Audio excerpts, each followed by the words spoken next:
რედოილი არის მათთვის, ვისაც უნდა თავის გულსიძახთა ჯანმრთელობა, სახსრების ჯანმრთელობა, ზოგადი ხო, ჯანმრთელობა და კეთილდღეობა და თან პლუს სილამაზე, იმიტომ რომ მას აქვს კანის დამცველობითი ეფექტი, მას აქვს კანის მაჰიდრატირებელი ეფექტი, აუმჯობესებს კანის ელასტიურობას და ხელს უშლის დაბერების პროცესს. რედოილი თვითონ ეს დასახელება მოდის საიდან?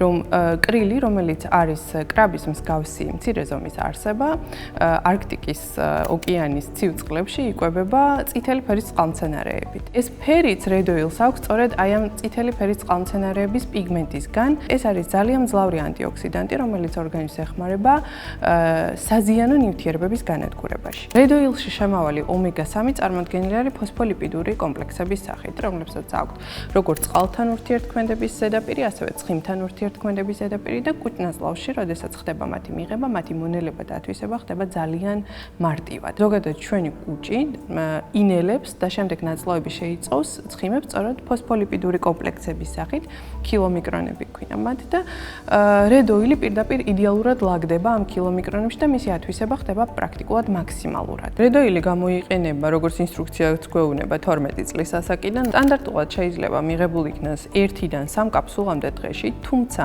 მე პირადად ძალიან ხშირად და კლასიკურად ვიყენებ დღეში 2 კაფსულას.